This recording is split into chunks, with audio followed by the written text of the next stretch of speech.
Hi, welcome to Board Story. I upload interesting stories 3 times a week. To get to watch more interesting stories, smash the subscribe button and like this video. It really encourages me to bring more stories. Without any further ado, let's watch out the story. This is Mikalo from Sarlahi, and I am known as the Masked Man. This is my story at 25, while I was pursuing postgraduate degree. To begin with childhood, I was impressed by father and his job as ranger in the national park.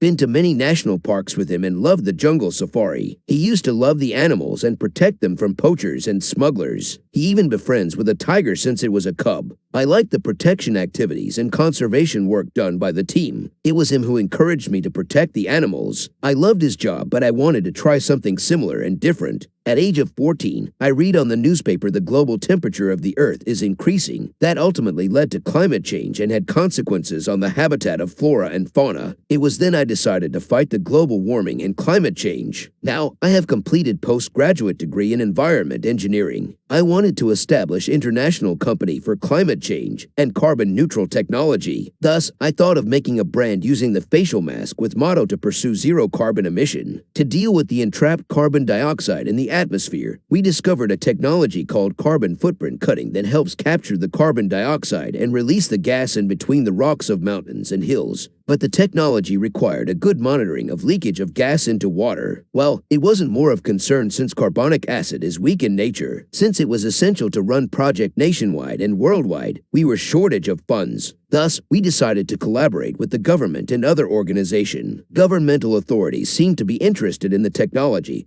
and we received positive response. All we needed was carry out the project at national level, and it went smoothly and we learned a lot of stuff. On the day of the 24th of September, I received an email. It stated they have a technology that can convert atmospheric carbon dioxide into massive rock with cost of $39 for a metric ton of carbon dioxide. It was quite cheaper than what our study and calculation suggested. Thus, I mailed back and we decided to meet on the day of the 27th of September at 6 p.m. nearby the hill to demonstrate the technology. On that specific date and time, I reached the location. Nobody was there and I kept waiting until 7 p.m. So I was about to leave and an old lady approached me. With a smile on her face, she asked if I am looking for somebody. I told her I was waiting for some people to meet up this exact location at 6 p.m. All she said was, "Things don't go as you expect it to go," and left the place. I returned home wondering why they didn't arrive at the place they had mentioned. The next day, on the way to office, some group of people kidnapped me and told to sniff a certain substance. I had no idea where I was held and how long I was unconscious. Interesting thing was, when I awoke up, I was sleeping on bed. My hands weren't tied and there was hot coffee near the table with a note that seemed like soaked in water. It said, "Help the anti-seismic technology." I was wondering, what is this anti-seismic technology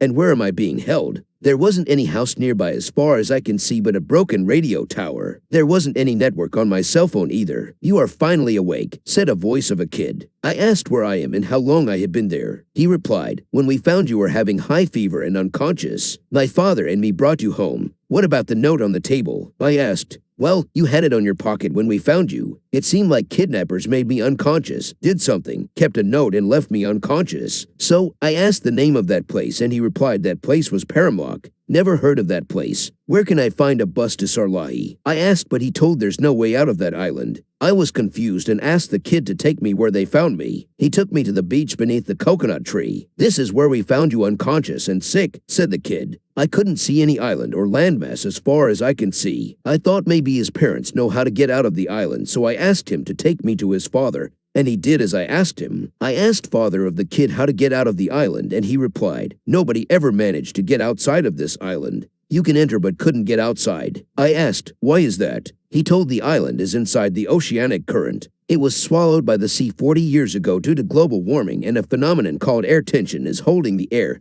to prevent escaping the island, and nobody ever succeed to escape from that island. All those people who tried to get out were swallowed by ocean and found dead when the body was washed to beach. I probably couldn't think of leaving the island without finding the safest way to escape. After 23 days, I found out the seawater few kilometers away is mixed with highly viscous material. The seafloor was being exposed to high exothermic chemical reaction resulting in formation of highly viscous material. It was the viscous nature that caused the death of people who tried to escape the island, reason getting tired and unable to swim. Thus, I decided to find the source causing the chemical reaction. It took me 1 hour each to plug the 297 different situ of chemical reaction. Thus, it took about 2 months for the sea to get completely filled with saline water. I was too happy to get sail. I decided to leave the island and set sail on my own. After a few weeks, I finally reached the beach on a city called Marty. I had no visa or passport to that country. I was arrested to enter a nation without valid visa or passport. My brother saw the news of me getting arrested. He was desperate to know who the person is that looked like his brother. I was confused when I found international date was 2063 ad. It had already been 41 years I went missing, and my brother was surprised when he saw me in person. "Are you son of Mikael?" he asked. I replied that I am not his son but myself. I asked what happened after I went missing. He said, missing case was filed but couldn't find me. Then after a masked man approached and claimed he is the owner of the company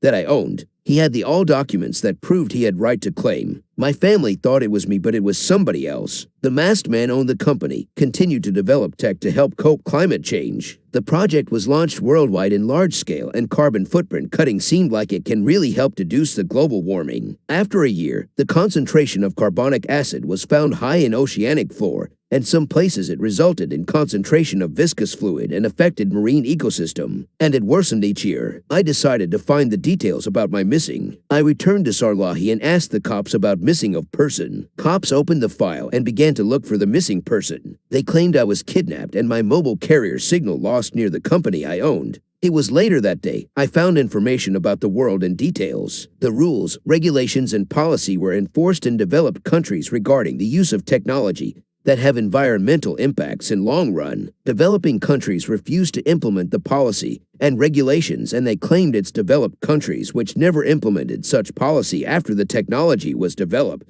During those 40 years, there was Cold War among the developed and developing countries. Developing country denied to stop the development works that can have environmental consequences. This was the aftermath of war over 6 years from 2039 to 2045. Culture and tradition rarely manage to exist among the developing countries. Majority of the world has been occupied with a religion called Panati, who believe the god of earth is angry, and they should please the god with their devotion, else the god of earth won't stop getting mad. Indeed, the seismic activity was the reason behind it, and it was due to carbon footprint cutting technology that resulted in induced earthquake over vast landmass since the project was launched globally. All those incidents of Cold War followed by World War and seismic activity had impact on the psychology and livelihood of the citizen over the rest of the world. A lot had changed over past 41 years, and the knowledge I wanted to share and prevent the environment didn't go well expected. No, it became more worse. What I regret is what if I had done research for couples of years and understand how it could result in negative consequences in the environment. Indeed, small knowledge is dangerous.